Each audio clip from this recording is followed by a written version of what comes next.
अस्सलामुअलैकुम। General mathematics MTH 100 assignment number 1 है हमारे पास। Semester fall 2024। टोटल मार्क्स इसके हमारे पास 20 है, जिसकी ड्यू डेट 9 नवंबर 2020। सेक्शन इंचार्ज मिनाहिल अरशद है। अपनी असाइनमेंट के इंचार्ज को जरूर देख लीजिएगा। आपके जो असाइनमेंट इंचार्ज होंगे उन्हीं की असाइनमेंट सॉल्व कीजिएगा, क्योंकि MTH 100 की 3-4 आई थिंक इंचार्ज है। उसके बाद इंस्ट्रक्शंस दी हुई हैं उन्होंने। Please read the following instructions carefully before attempting the solution of this assignment. इस असाइनमेंट को सॉल्व करने से पहले आपको टू सॉल्व दिस असाइनमेंट, इस असाइनमेंट को सॉल्व करने से आपके गुड कमांड होनी चाहिए लेक्चर नंबर 1 से 9 तक। हर एक सेक्शन की यूनिक असाइनमेंट है। सेक्शन मतलब जैसे ये सेक्शन है, सेक्शन इंचार्ज मिनाहिल अरशद है, इसी तरह एक डॉक्टर मोहम्मद जुबैर हैं, उसके अलावा और भी एक दो आई थिंक हैं ये सेक्शन इंचार्ज। तो आप हर सेक्शन की यूनिक असाइनमेंट है, मतलब अलग अलग असाइनमेंट है। Student in each section will solve the section assignment only. जो हर स्टूडेंट वो जो अपने सेक्शन की असाइनमेंट खुद सॉल्व करे, मतलब अपने असाइनमेंट की अपने सेक्शन की करें, अपनी असाइनमेंट अपलोड करें प्रॉपरली LMS पे। कोई भी असाइनमेंट जो कि ईमेल वगैरह होगी वो एक्सेप्टेबल नहीं होगी। मैथ टाइप या इक्वेशन एडिटर यूज कर सकते हैं आप लोग राइटिंग प्रॉपर मैथमेटिकल सिंबल्स के लिए, या फिर MS वर्ड के अंदर अपनी उसकी मैथमेटिकल इक्वेशंस होती हैं, उन इक्वेशंस को यूज करके आप कर सकते हैं। उसके बाद रिमेंबर दैट आपको जो अपनी आपकी असाइनमेंट सबमिट करवानी है वो MS वर्ड की फॉर्म में होनी चाहिए। कोई भी scanned images, PDF, MS excel, HTML etcetera will not be acceptable. ऐसी कोई भी असाइनमेंट एक्सेप्टेबल नहीं होनी होगी। हर एक की इंडिविजुअल असाइनमेंट है, कोई ग्रुप असाइनमेंट नहीं है। मतलब हर स्टूडेंट की अपने अपनी अपनी असाइनमेंट हल करनी है और खुद से आपने अपने वो सबमिट करवाना है। अगर आपके फेलोज की आपके जैसी होगी या आपका किसी और के साथ मैच करता होगा तो आपको 0 मार्क्स मिलेंगे। और ये आपकी रिस्पॉन्सिबिलिटी है कि आप अपनी असाइनमेंट को किस तरह सेफ रखते हो बाकी सबसे। उसके बाद फर्स्ट क्वेश्चन है हमारे पास f of g of h of x if f of x हमारे पास स्क्वायर रूट ऑफ x है, g ऑफ x हमारे पास 1 ओवर x है और h ऑफ x हमारे पास x क्यूब है। सबसे पहले हम लोग g of h of x को सॉल्व करेंगे। g of h of x is equal to क्या आ जाएगा, g बाहिर h ऑफ x की वैल्यू लिख देंगे, वो हमारे पास क्या है, x क्यूब है। उसके बाद जी एच ऑफ एक्स क्या आ जाएगा, जी की वैल्यू क्या थी हमारे पास 1/x, एक्स की जगह पे एक्स क्यूब लिख देंगे, वो क्या आ जाएगा 1/x क्यूब। उसके बाद जो सेकंड पार्ट था हमारे पास वो क्या था, एफ भी साथ ऐड करें। तो एफ जब इसके साथ ऐड करेंगे तो एफ बाहर आ जाएगा, ये सारी वैल्यू ब्रैकेट के अंदर आ जाएगी।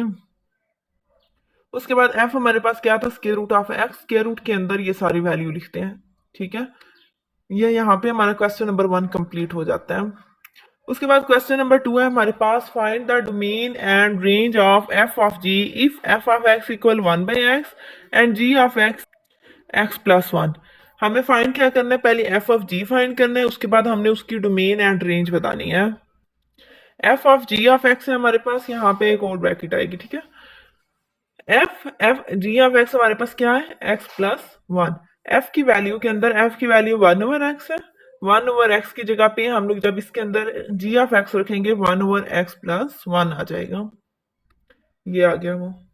उसके बाद हम लोगों ने इसकी डोमेन और रेंज फाइंड करनी थी F of ji of X की। Domain of ji of X is all real number, domain के अंदर तमाम रियल नंबर्स आ जाएंगे, as there are no restrictions on X plus 1। For f of g of x equal 1/x plus 1 to be defined, x plus 1 is not equals to 0। तो इसका मतलब क्या हुआ, x not equals to -1 है। तो domain हमारी क्या होगी, आर रियल नंबर्स होंगे except x is equals to -1। Domain of f of g, x belongs to real number, x is not equals to -1।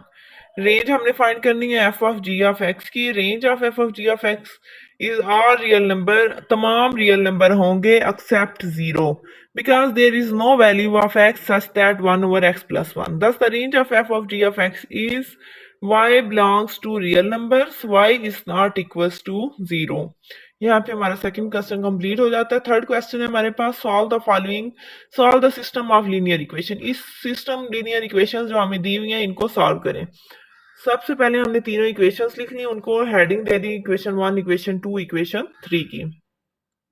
Equation 3 को यूज करेंगे x प्लस वाई प्लस जी, यहाँ से z की value निकाल लेंगे। x plus Y दूसरी side पे जाएगा तो इस साइड पे प्लस है, दूसरी साइड पे जाके माइनस हो जाएंगे। Put equation 4 in equation 1। ये जो हमारे पास इक्वेशन 4 आई है इसको इक्वेशन 1 के अंदर पुट कर दें, मतलब जहां पे z है वहां पे ये वैल्यू पुट कर दें। 3x प्लस 4y माइनस 7 आ जाएगा। 2 माइनस एक्स जी की जगह पे 2 माइनस एक्स माइनस वाई, इनकी ब्रैकेट्स खोल लें। 7 2 टाइम 14, 7x और 7y आ जाएगा, ये आ जाएगा। उसके बाद 3x plus 7x 10x, 4y plus 7y 11y, 14 minus 14 plus 2 16 equal 0। अब अगेन हम लोगों ने ये जो इक्वेशन 4 फाइंड की थी ना, इसी को इक्वेशन 2, पहले इक्वेशन 1 के अंदर पुट किया, अब इक्वेशन 2 के अंदर पुट करें तो आपके पास कुछ इस तरह का बन जाएगा, ये वाला आ जाएगा। ब्रैकेट खोलें, ब्रैकेट खोलने से आ जाएगा। उसके बाद हमारे पास क्या है, -2x प्लस एक्स, ये माइनस एक्स हो जाएगा, प्लस वाई 2y, -2 प्लस 6, ये 6 इस साइड पे आके प्लस हो जाएगा तो ये 4 आ जाएगा। x इक्वल आ जाएगा 2y प्लस 4। यहाँ से x की वैल्यू निकल गई। इसको पुट कर दें इक्वेशन नंबर 5 के अंदर। इक्वेशन 5 ये है जो अभी हमने फाइंड की थी। इक्वेशन 5 के अंदर पुट करें तो हमारे पास 10 x की जगह पे 2y plus 4 plus 11y minus 16 equal 0 आ जाएगा। उसके बाद ब्रैकेट खोलें, ये 10 2 time 20, 10 4 time 40 plus 11y minus 16 equal 0, 20y plus 11y 31y, 40 minus 16 24 और y इक्वल आ जाएगा -24/31। हमने x y z की वैल्यूज फाइंड करनी है। ये एक की वैल्यू हमारे पास आ चुकी है, x is equal to -24 divided by 31। अब इक्वेशन जो 6 थी उसके अंदर y की वैल्यू पुट कर दें, वो क्या थी 2y प्लस 4। y की वैल्यू आएगी 24 को 2 से मल्टीप्लाई करेंगे तो 48, जब इसका एलसीएम लेंगे 31 को 4 से तो 124 आ जाएगा। इनको माइनस करने से x इज इक्वल टू 76/31। ये x की वैल्यू आ गई हमारे पास, ये y की वैल्यू आ गई है। अब हमने लास्ट जो फाइंड करनी है वो z की फाइंड करनी है, और z की हम कहां से करेंगे, जो हमने इक्वेशन बनाई थी ना ये वाली, इसके अंदर x और y की वैल्यूज पुट करेंगे जो हमने अभी फाइंड की। x और y की वैल्यूज पुट की, ये आ गया। इसका एलसीएम लिया, नीचे 31 ऊपर 62 आ जाएगा, प्लस 24 माइनस 76 और z हमारे पास आ जाएगा 10/31। x y z तीनों के आंसर्स आ गए। लास्ट क्वेश्चन है हमारे पास, question number 4। Solve the quadratic equation y is equal to x square plus 3x plus 1। Same जो आपका सेक्शन इंचार्ज है ना डॉक्टर मोहम्मद जुबैर, जैसे वहां पे हमने क्वाड्रेटिक इक्वेशन सॉल्व की थी बिल्कुल वैसे ही यहाँ पे भी होगी। एक्स स्क्वायर के साथ वैल्यू 1 है तो उसके हम वहाँ ए कहेंगे, बी हमारे पास एक्स की वैल्यू आ जाएगी वो 3 है, और सी हमारे पास जो लास्ट पे 1 है वो। क्वाड्रेटिक फार्मूला क्या होता है, -b plus minus square root of b square minus 4ac/2a, -b -3 आ जाएगा, प्लस माइनस बी स्क्वायर 3 का स्क्वायर -4a भी 1 है, c भी 1 है, और नीचे 2a है तो 2.1 आ जाएगा। -3 प्लस माइनस 3 का स्क्वायर 9 आ जाएगा, 9 minus 4 divided by 2, -3 plus minus square root of 5 divided by 2। एक दफा इसको प्लस में लिख लें, एक दफा माइनस में लिख लें क्योंकि यहाँ पे प्लस माइनस था। होप सो आप लोगों को असाइनमेंट की समझ आ गई होगी। अगर फिर भी कोई क्वेश्चन हो तो कमेंट बॉक्स में पूछ सकते हैं।